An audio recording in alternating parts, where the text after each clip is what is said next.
And as parents grapple with how to handle going back to school, new research out of Johns Hopkins University shows virtual learning can take a toll on students' mental health. Joining us this morning to talk about the mental health impact of virtual learning is Jen Tomko from Clarity Health. She's a licensed clinical psychotherapist. Jen, thanks for joining us once again.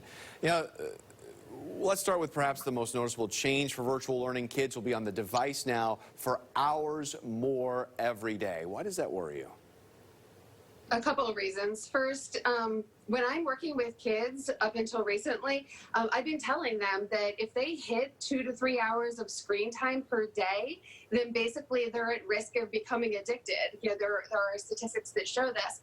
So the fact that now they're being kind of forced in a way to be on computers constantly all day, there's going to be a difficult, or I'm concerned about a difficult transition back into socialization. There's anxiety that comes from not being exposed to more social settings. So I'm really concerned about how this could perpetuate.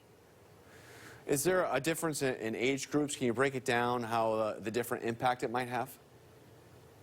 Yeah, I created a graph and I put it on my Facebook page, Clarity Health FL.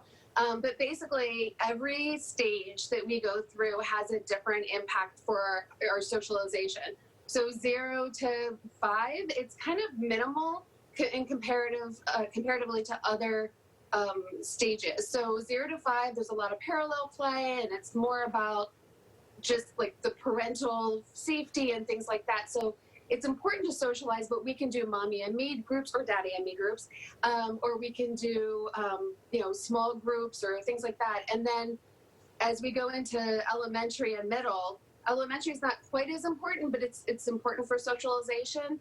Middle school and high school are the ones that I'm mostly concerned about, and I happen to have a middle schooler and a high schooler. My middle schooler, he needs to go to school really because he was not disciplined. He's not capable of being disciplined at this point with the virtual learning. And so I think it's important for him, and he's also an extrovert. So for him to not be able to connect with others and school being the only, classes being the only goal of his day, it can lead to depression and anxiety right there too. There's no balance. For our high schoolers, they really are focusing a lot on their peer support. The parental impact is, of course, essential for them to have, but it's not quite as intense as it's more of a peer-to-peer shift.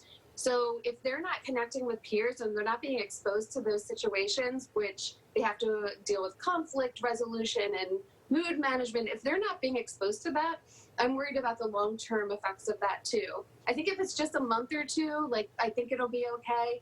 But I'm encouraging the high schoolers to maybe get a job or do volunteer work, and the middle schoolers maybe to continue working in group settings such as clubs and things like that.